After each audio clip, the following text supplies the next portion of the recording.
მოგესალმებით, ეთერშია გურიის ახალი ამბები სტუდიაში თქვენთვის ნინო აშალომიძე მუშაობს. ზია ამაღლობლის შიმშილობის 25 დღე მედია გამომცემელი კლინიკა ვივამედში კვლევებზე იმყოფება. მისი ჯანმრთელობის მდგომარეობა სტაბილურია, აცხადებს ადვოკატი, რომელმაც მისი დაცვის ქვეშ მყოფი მოინახულა. ჟურნალის სხვადასხვა სამედიცინო კვლევებს უტარებენ. ადვოკატის ინფორმაციით, მალე მზია ამაღლობელს კლინიკაში მედიკოსების სპეციალურად შექმნილი ჯგუფიც მოინახულებს. ყველა სახის კვლევა და ყველა სამედიცინო მომსახურება, რომელიც ჭირდება, არ იყო შესაძლებელი პენიტენციურ დაწესებულებაში და მის კლინიკაში და ამიტომ გუშინ უკვე დაიგეგმა ქალბატონ მზიას ვივამედში გადმოყვანა. ვივამედში მას ჩაუტარდა გარკვეული სახის კვლევები. მე შევხვდი ექიმებს, აღნიშნული საავადმყოფოს წარმომადგენლებს და როგორც მითხრეს, რაღაც განსაკუთრებული ისეთი პრობლემები ჯერჯერობით არ არის ანალიზებში. ერთი თხოვნა, რაც გადმოცა, არის ის, რომ მისი სოლიდარობისთვის ვინც შიმშილობს, ყველა ადამიანმა შეწყვეტოს შიმშილობა. გამოყვანილია ჩვენთან პაციენტი ამაღლობელი და კურნალობს სტაციონარის პირობებში. კურნალობს და ჰოსპიტალიზაციაა მოთავსებული, ჰოსპიტალიზირებულია. სტაბილურია. კიდევ ერთხელ და მრავალგზის ჩვენი სოლიდარობა და მხარდაჭერა ზია ამაღლობელს და ყველა პოლიტპატიმარს. პარლამენტმა სამი ოპოზიციური გაერთიანების 59 წევრს სადეპუტატო უფლებამოსილება შეუწყვიტა. კენჭისყრა დღევანდელ პლენარულ სხდომაზე გაიმართა. ეს ის ოპოზიციონერები არიან, ვინც პარლამენტისთვის მანდატის შეწყვეტის თაობაზე განცხადებით ოფიციალურად აქვს მიმართული. პოლიტიკური თვალსაზრისით როგორც პლუსები, ასევე მინუსები გადაწყვეტილების მიღება სადებით შემთხვევაში აქვს, მაგრამ საბოლოო ჯამში საპარლამენტო უმრავლესობა მიიღო გადაწყვეტილება მთავარ არგუმენტზე დაყრდნობით, რომ არ შეიძლება მუდმივ რეჟიმში ოპოზიცია პირველი იჩენდეს უპატივცემულობას საკუთარი ამომრჩევლის წინაშე, უარს აცხადებდეს საპარლამენტო მუშაობაში მონაწილეობაზე და მეორე, ეს ყველაფერი არ შეიძლება იყოს მუდმივი შანტაჟის იარაღად გამოყენებული. ის, ვინც ცდილობს დემოკრატიის და საქართველოს მოსახლეობის შანტაჟს, რა თქმა უნდა, მიიღებს ყოველთვის სამართლიან კონსტიტუციურ კანონიერ პასუხს ამაზე. პარლამენტის საკანონმდებლო ცვლილებებს იხილავს ადმინისტრაციულ სამართალდაღოებათა და სისხლის სამართლის კოდექსში შესატან ცვლილებათა პაკეტს დღეს პირველი მოსმენით პლენარულ სხდომაზე იხილავენ. საკანონმდებლო ინიციატივა ქართულ ოცნებას ეკუთვნის ცვლილებების მიხედვით იგრძელება შეკრების ან მანიფესტის ჩატარება დახურულ სივრცეში, მესაკუთრის წინასწარი წერილობითი თანხმობის გარეშე. იგრძელება შეკრების ან მანიფესტის ჩატარებისას შენობების შესასვლელების, ავტომაგისტრალების, ხიდების, გვირაბების, ესტაკადების მუნიციპალიტეტის მიერ განსაზღვრული სატრანსპორტო კვანძებისა და რკინიგზის ბლოკირება. ცალკეულ ქმედებებზე იზრდება ადმინისტრაციული ჯარიმები. ასევე ჯარიმები ამოქმედება საჯარო მოსამსახურის თუ სახელმწიფო და პოლიტიკური თანამდებობის პირის სიტყვიერი შეურაცხყოფის შემთხვევაში. ჯარიმის ნაცვლად პატიმრობით დაისჯება ძალადობრივი ქმედების საჯარო მოწოდებებით. პოლიციელზე ძალადობის თუ მუქარის ფაქტებზე კი პატიმრობის ვადები გაიზრდება. ცვლილებათა პაკეტს საკანონმდებლო ორგანო დაჩქარებული წესით განიხილავს. ოპოზიციური სპექტრი ამ ინიციატივას დევნად აფასებს და ამბობს, რომ ეს გადაწყვეტილება ევროპული სტანდარტებიდან გადახვევა. ქართული ოცნება კი საპირისპიროს ამტკიცებს. ადმინისტრაციული დაკავების ვადას რო ხანგრძლივდება, ესეც არის კიდევ ერთი მაგალითი, როგორ განაცდა დღევანდელი ოცნება. ბუნებრივია, ყველაფერს აბრუნებს უკან და კიდევ უფრო უარეს აკეთებს.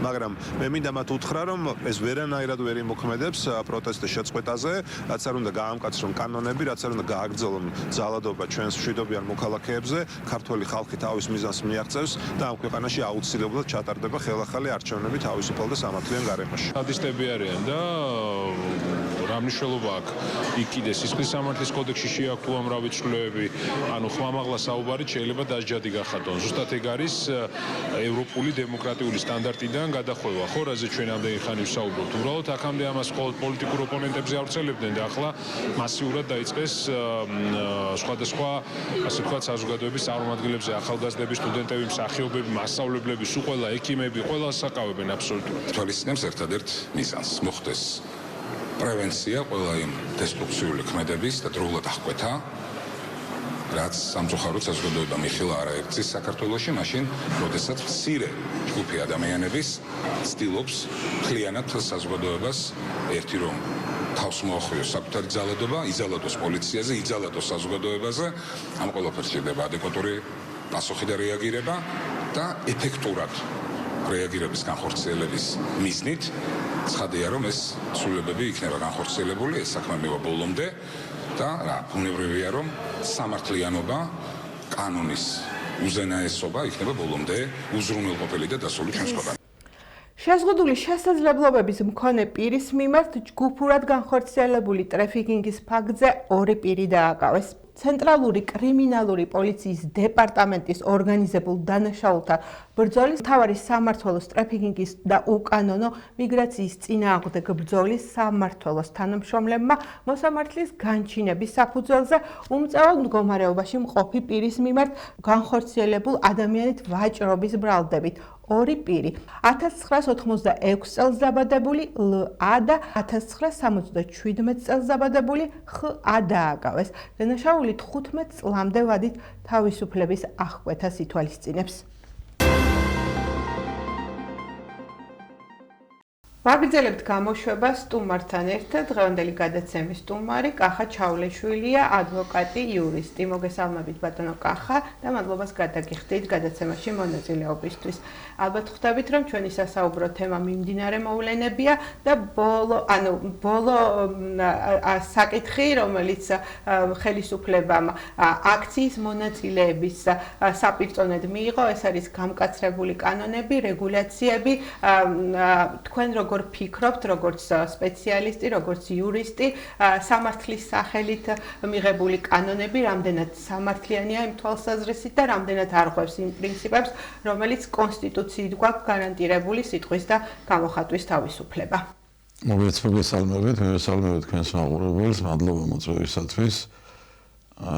ჩვენ გასული წლის ნოემბრის თვიდან აქციების პარალელურად მიმდინარეობს ასევე მეორე პროცესი, რასაც შეიძლება დავარქვათ, რომ კანონმდებლობის რადიკალურსად შეცვლას, ანუ სიტყვის და გამოხატვის თავისუფლებასთან დაკავშირებით, ადამიანის უფლებებთან დაკავშირებით, ასევე პოლიტიკურ უფლებებთან დაკავშირებით არსებული მოქმედი კანონმდებლობის ძირეულ, ასე ვთქვათ, ცვლილებებს რა, რომლებიც ძალიან ამძიმებს, მე ვიტყვი და ძალიან ასე ვთქვათ ხელს უშლის ადამიანს მშვიდობიანად გამოხატოს თავისი ნება, იმიტომ რომ არსებობს სხვადასხვა საშუალებები, რომ ადამიანმა ხმა მიაწვინოს ხელისუფლებას მშვიდობიანად და ეს მნიშვნელოვნად იკვეცება რა, მნიშვნელოვნად ხდება ამის შეკვეცა, ასევე როცა ნებისმიერი მოქმედება შენი მხრიდან შეიძლება აღქმული იქნეს ადმინისტრაციულ სამართალდარღვევად ან სისხლის სამართლის დანაშაულად, უბრალოდ ასე გამოდის, რომ ეს ფსიქოლოგიურად ზემოქმედებაც არის ადამიანზე და ეს თან უნდა აღინიშნოს, რომ ცოცხალი პროცესია ეს, როგორც ერთი მხრიდან საპროტესტო აქციები და ასევე მეორე მხრიდან პარალელურად მიმდინარე საკანონმდებლო ცვლილებები, მაგალითად შეკრებისა და მანიფესტაციების შესახებ კანონში დეკემბერში, გასული წლის დეკემბერში შევიდა ცვლილება 20 დღის შემდეგ იმავე კანონში ისევე დადგა ცვლილების შეტანის საკითხი და ეს პაკეტი, რომელიც ამ ცვლილებებს მოიცავს. აი იგივე მაგალითად ადამიანის დაპატიმრება ადმინისტრაციული წესით, როცა 20 დღე იყო და ახლა 60 დღეა, იგივე რუსეთში 20 დღეა. რამდენად ხო, ეს 15 დღე იყო და 60 დღე გახდა. ეს სხვათა შორის რაღაც განსაკუთრებულ მუხლებს შეეხო. ეს 60 დღე. ან სტრატეგიულ ობიექტად მიჩნევა მაგალითად ნებისმიერი რაღაცა გარკვეული მუხლები იქნა გამოყოფილი და ასევე დაემატა ამას გარკვეული მუხლები, რომელებიც ძირეულ ცვლილება განიცადა ადმინისტრაციულ სამართალდარღვევათა კოდექსში. და სხვათა შორის, აი ნებისმიერ ახლაც მაგალითად პარლამენტის ვებგვერდზე დევს ცვლილებების პაკეტი, ნებისმიერ კანონს მოგეხსენება თქვენ თან ახლავს განმარტებითი ბარათი და იქ მაგალითად ადმინისტრაციული სამართალდარღვევის კოდექსის მუხლების დამძიმებას და ახალი მუხლების შემოღების ერთ-ერთ საფუძვლად მითითებულია ადამიანის უფლებათა ევროპული სასამართლოს ერთ-ერთი გადაწყვეტილება. ნუ ახლა მე იქ აი ეს რაღაც გარკვეული ავარია შეიძლება დააკვამა შეჯახება რაღაც ჩემი აზრით თუ ვითვალისწინებთ ჩვენ ადამიანის ევროპული სასამართლოს გადაწყვეტილებებს და თუ ვითვალისწინებთ ევროპულ გამოცდილებას ამასთან დაკავშირებით და იქაური მარეგულირებლები თუ რაღაც ჩვენ გადმოგვაქვს, მაშინ იქ ძალიან ბევრი რამეა გასათვალისწინებელი რა. მთავრობამ არასდროს არ უნდა შეეცადოს, რომ ხალხთან მისი პრობლემა, მისი კომუნიკაციის პრობლემა გადაწყვიტოს საკანონმდებლო ცვლილებებით, ანუ იმ ბერკეტით, რომელიც მის ხელშია, იმ ბერკეტით, რომელიც ადამიანს ლეგალურად, თავისუფლად საშუალებას აძლევს თავისი აზრი გამოხატოს და ზეწოლა მოახდინოს ხელისუფლებას. ანუ ჩვენ რას ვაკეთებთ ამით, როდესაც ადამიანი პროტესტს გამოთქვამს, ჩვენ ლეგალურად ვცდილობთ რაღაც შეიძლება ამას ერთგვარი იძულებაც დავარქვათ, რომ ხელისუფლებას რაღაცაზე დავაფიქროთ, ხელისუფლებას რაღაცა გადავახედინოთ, ხელისუფლებამ რაღაცაზე იმსჯელოს. აქ საუბარია არა იმაზე, რომ რაღაც ვინმეს უშლიდეთ ხელს, მაგალითად სტრატეგიული ობიექტები. ეს არის აღქმული რაღაც ამცვლილებებით ვიღაცისთვის ნერვების მოშლად, ასე ვთქვათ, ვიღაცის შეწუხებას, ვიღაცისთვის თავისი საქმიანობისთვის ხელის შეშლად. ანუ აი რამდენად კომიკურ სიტუაციაში ჩავარდა იგივე ხელისუფლება გუშინ, როცა ადამიანები ადმინისტრაციული წესით დაპატიმრებულები გამოუშვეს და 5 წუთში შეაბრუნეს საპატიმროში, რამდენად აღიქმება ეს და რამდენად არის დაშინება და რამდენად დაშინდება ხალხი, ეს უფრო მაინტერესებს თქვენგან ამის შეფასება. მე მგონი, რომ საზოგადოების განწყობა არის ცალსახად ამოცემულ შემთხვევაში, საზოგადოების განწყობა არის ძირეული ცვლილებებისკენ. საზოგადოების განწყობა არის ქვეყნის დასავლური ინტეგრაციისკენ. მე აქ საუბრობ რა კატეგორიის ადამიანებზე სიტყვი ნებისმიერ ქვეყანაში, ნებისმიერ საზოგადოებაში არის პოლიტიკურად აქტიური მასა, რომელსაც რაღაც განსაკუთრებული ინტერესი აქვს ქვეყნის მომავლისათვის. ქვეყნის მომავლისადმი განსაკუთრებული ინტერესის მქონე ადამიანების ალბათ 90%, შეიძლება ალბათ უფრო მეტიც და არის დღეს ასე ვთქვათ საპროტესტო ნოტაზე, მათი განწყობა არის შეურიგებელი ხელისუფლების მიმართ და ცვლილებების მოვლოდინე და ჩვენ არ უნდა დავაყენოთ საფრთხე არ უნდა შევქმნათ რომ შვიდობიანი პროტესტის შეზღუდვამ პროცესები გადაიყვანოს უფრო მძიმე ფაზაში და საშინელება არის, როდესაც ადამიანს უსუსურობის განცდა ემოქრება, ასე ვთქვათ, უსუსურობის განცდა ეუფლება, როდესაც ადამიანი ვერაფერს ვერ ახერხებს, ვერაფერს ვერ აკეთებს, ანუ ადამიანის ჯგუფზე საუბარი. უნდა ქონდეს პასუხისმგებლობა, რა თქმა უნდა, ალბათ ხელისუფლებას, იმიტომ რომ ესკალაციისგან არ წავიდეს სიტუაცია. რა თქმა უნდა, ყველაფერი უნდა გაკეთდეს ხელისუფლებამ. ხელისუფლება ყველაფერი უნდა გააკეთოს, რომ ესკალაცია არ მოხდეს. პირველ რიგში აუცილებლად უნდა ვიფიქროთ იმაზე, რომ პროცესი არის ცოცხალი, პროცესი ვითარდება, პროცესი არის მიმდინარე და სიტუაცია უკიდურესად იძაბება. მე ანუ არ უნდა იქნეს აღქმული ხალხის საკმაოდ დიდი რაოდენობის მოთხოვნაზე დათანხმება რაღაც ტრაგედია და უკან დახევად. ხელისუფლებამ ყოველთვის უკან უნდა დაიხიოს, როცა ხალხი რაღაცას ითხოვს. იმიტომ რომ თქვენს და ვინმე სახელმწიფო არ ეგონოს მარტო ხელისუფლება. თქვენ მოსაზრებით დაიხევს თუ არა უკან? იმ ფონზე როცა საპროტესტო ტალღა შიგნით გარეთ იზოლაციები. ამის ნიშნები სამწუხაროდ არ ჩანს, თუმცა უნდა ვიმედოვნოთ იმაზე, რომ საღი გონებით გადაწყდება ეს საკითხი საბოლოოდ და რაღაცა ფორმის კონსენსუსში შედგება, რაღაცა დათმობა იმის მაგივრად, რომ რაღაცა დაეთმო ხელისუფლებას ასეთ კრიზისში და რაღაც ნაბიჯი გადაედგა, რომ რაღაც ფორმალურად მაინც ეზრუნა პატიმრებთან დაკავშირებით, ხო, რა თქმა უნდა, ამაღლობელთან დაკავშირებით და ვის არ კიდევ უფრო ამძიმებს, დაახლოებით ეს რა შეგვიძლია, იცით, შევადაროთ, აი ჟარგონს ვიხარ, ზადნის არ აძლევს, უკან არიხევს ეს სამწუხაროდ ეს კრიმინალური მენტალობა და საჯარო მოხელის მენტალობა ცოტა გარკვეულის გასებაში არის და ეს უკან დახევა, რაღაცაზე იმის თქვა რომ თქვა შემეშალა, კი არ შემეშალა, მაგრამ ასე ვთვლიდი, მაგრამ ახლა ჯობია უკან დავიხიო, რაღაცის აღიარებაზეა საუბარი, ხო, როცა მართლმადიდებლურ ქვეყანაში, როცა ქრისტიანულ ქვეყანაში სირცხვილად ითვლება საკუთარი შეცდომის აღიარება, სირცხვილად ითვლება თუნდაც რაღაცის დათმობა ადამიანების, რომელიც აბსოლუტურად სამართლიანად ითხოვს, ეს ადამიანები კონსტიტუციის ფარგლებში გამოვიდა და მოითხოვა, ხო, კონსტიტუციის ფარგლებში რაც ეწერა კონსტიტუციაში, იმის დასაცავად გამოვიდნენ და იმის დაცვა ითხოვენ, ხო? ფაქტია, რომ დავინახეთ ამ შეზღუდვებითაც არ შინდება საზოგადოება. თქვენ როგორ ფიქრობთ, სანამდე გავა, თქვათ, ფანტაზიები? ჩვენი სერიოზული განსხვავება ჩვენი საზოგადოების მენტალობასა და იგივე თუნდაც რუსულ ან ბელარუსული საზოგადოების მენტალობას შორის, რა.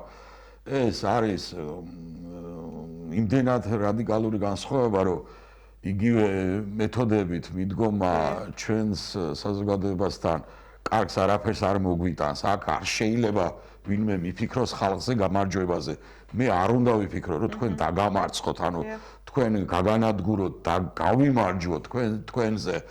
ჩვენ ერთად უნდა ვიცხოვროთ, გამიგეთ, ჩვენ უნდა შევძლოთ შეთანხმება, თანაცხოვრება, მიუხედავად იმისა, რომ ჩვენ შეიძლება განსხვავებული აზრები გქონდეს ერთმანეთზე, მაგრამ როგორ შეიძლება თუნდაც 100 კაცი, 1000 კაცი, 100,000 კაცი რაღაცას ითხოვდეს და ეს ჩაითვალოს როგორც არაფრის თქვენად, ეს ჩაითვალოს ისე რომ ვითომ არც არსებობს ეს ხალხი ამ ქვეყანაზე და ვიფიქროთ იმაზე, რომ როგორ გავყაროთ ეს ხალხი სახში და არა იმაზე, რას ითხოვს ეს ხალხი და რას გთხოვს და რა უნდა.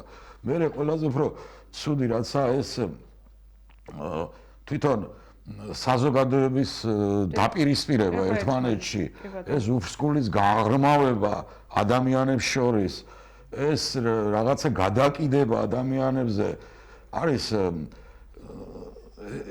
ეს არავის არაფერს კარგს არ მოუტანს. საბოლოო ჯამში ყველაფერი შეიცვლება. ყველა არ არსებობს საბჭოთა კავშირი დაიშალა. საბჭოთა კავშირს ყავდა წყალქვეშა-ნავები, ბირთვული იარაღი და 2 მილიონი ჯარისკაცი. ბოლოს დაადგა ეს საკითხი, ხო? ცვლილების საკითხი დაადგა და ცვლილება მოხდა. ამას ვერავინ ვერ გააჩერებს. თქვენ აი რამდენხნიან პროცესში ვართ შესული? ყველა ამბობს, რომ გრძელვადიანი პროცესია. მაინც პროგნოზირება თუ შეიძლება, როდის შეიძლება, რომ ერთი რამ მინდა ვთქვა, რომ ხალხის ქცევის პროგნოზირება პრაქტიკულად შეუძლებელია. თქვენ თუ დააკვირდით ის, რომ არჩევნების გაყალბდა, ხალხს ამაზე მაინდამაინც დიდი რეაგირება არ ქონია. ხალხის რეაქცია გამოიწვია, ეს რეაქცია გამოიწვია განცხადება იმასთან დაკავშირებით, რომ ჩვენ 28 წლამდე ვაც, ეს აშკარაა, რომ გაუცვლელი ნაბიჯი იყო და ხელისუფლება არ ელოდა ხალხისგან ამნაირ რეაგირებას ამასთან დაკავშირებით, თორე სხვა ფორმით მოხდებოდა, ხო? ეს ოპოზიციის პროტესტი კი არა, ეს არის ხალხის პროტესტი და ხალხი როდის აფეთქდება, როდის გამოვა ქუჩაში, ან რა მოხდება, ხო, ამ რაღაც წამიერი ჩვენ ასეთი ტიპის საზოგადოება ჩამოვყალიბდით ამ ბოლო პერიოდში, რომ ოპოზიციას მაგალითად ხალხი მიტინგზე უჭირს გამოიყვანოს რა. და თუ დააკვირდით თქვენ აი ასეთი სპონტანური მიტინგები ბათუმში 3 თუ 4 წლის წინ მოხდა, პირველი ის იყო, მაშინ როდესაც ოპოზიცია პრაქტიკულად ისე თუ ასე რაღაც ძალიან ძიმე მდგომარეობაში ჩააყანა ხელისუფლებამ, ბათუმში მოხდა ფაქტი, როდესაც ჩვეულებრივი ადამიანი მივიდა წამლის ყიდვა უნდა და აფთიაქთან და იქ მოხდა რაღაც კონფლიქტი, ჩვეულებრივი ისე კონფლიქტი, რომელიც შეიძლება ყოველდღიურია, მოხდა ამ ინფორმაციის გავრცელება, რასაც მოყვა ძალიან მძიმე შედეგი შემდეგ, რასაც მოყვა ხალხის აღშფოთება, გამოვარდნა ქუჩაში და ეს პროტესტი თქვენს გეხსოვებათ, ალბათ მაშინ ძლივს დაწყნარდა, ასე მოხდა, რამდენჯერმე მოხდა ასე შემდგომში, იგივე გავრილობის ღამეს რაც მოხდა, ანუ უცებ მოხდა რაღაც ძალიან უნდა გაბრაზდეს საზოგადოება. ანუ უყურეთ როგორი რამეა, ვერ ხელისუფლებამ შეიძლება მოცემულ შემთხვევაში ახდენს იმის პროგნოზირებას, რა ნაბიჯს გადადგამს ოპოზიცია, მაგრამ იგი ფაქტია, რომ აშკარად იგი ვერ პროგნოზირებს საზოგადოების რეაქციას ამა თუ იმ ფაქტთან დაკავშირებით.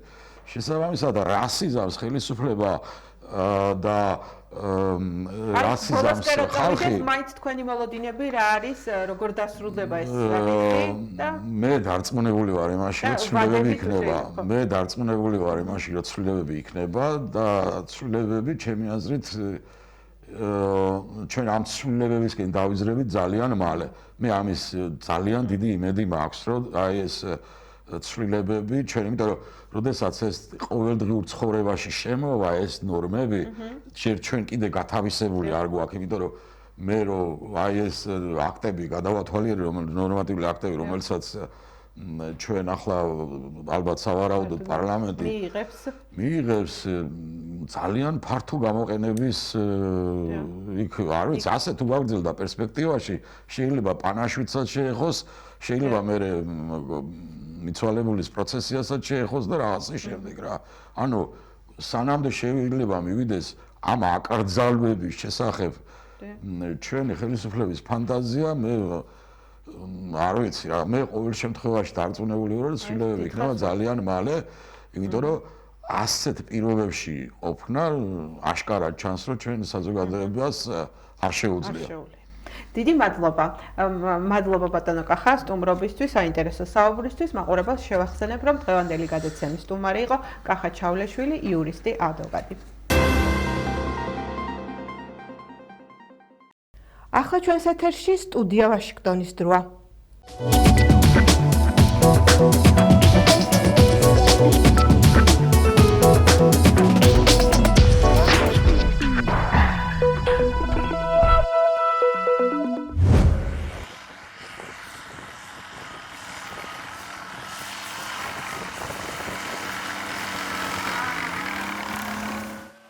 უკრაინელი ჯარისკაცი ვიტალი კოვალჩუკი მეტსახელით პასპარტუ ამბობს, რომ მისი ჯავშან ტრანსპორტიორი არის იმ მიზეზის ნაწილი, რისიც წყალობითაც ის ჯერ კიდევ იბრძვის. ჩვენი დანაყოფი მთლიანად ალყაში იყო. სარეზერვო ჯგუფის მოყვანა გვჭირდებოდა და მარცხენა მხრიდან მთელი გზა ცეცხლის ქვეშ იყო. მერე მანქანას წინიდან ტანკსაწინააღმდეგო ყუმბარა მოხვდა. მობრუნება დაიწყეს და დაახლოებით 400 მეტრში რაღაც გადასატანი ჰაერსაწინააღმდეგო რაკეტის მსგავსი მოხვდა. და M113-მა გამოღწევა შეძლო, ამბობს კოვალჩუკი.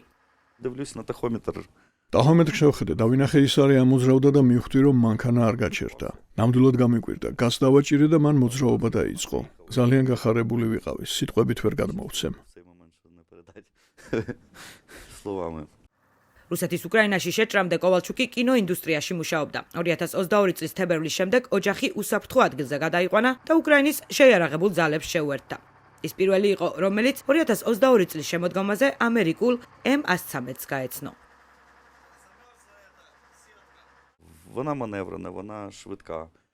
ის მოქნილი და სწრაფია. საბჭოთა BMP-სა და ტანკებთან შედარებით ბევრად უფრო უხმაურო და მანევრულია.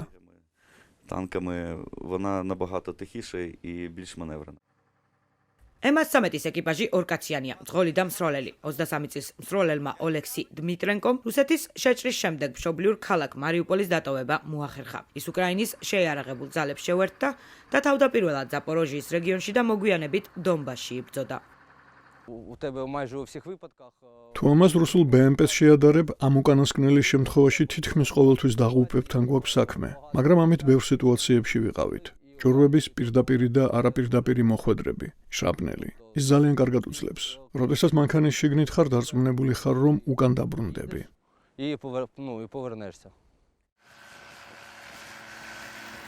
2024 წლის დეკემბერში უკრაინის თავდაცვის სამინისტრომ განაცხადა, რომ ზოგიერთი M113 ახალი საბრძოლო მოდულებით გააუმჯობესეს, რომელიც მსროლელს საშუალებას აძლევს მანქანის შიგნიდან ისროლოს, რაც მას უფრო ეფექტურს ხდის.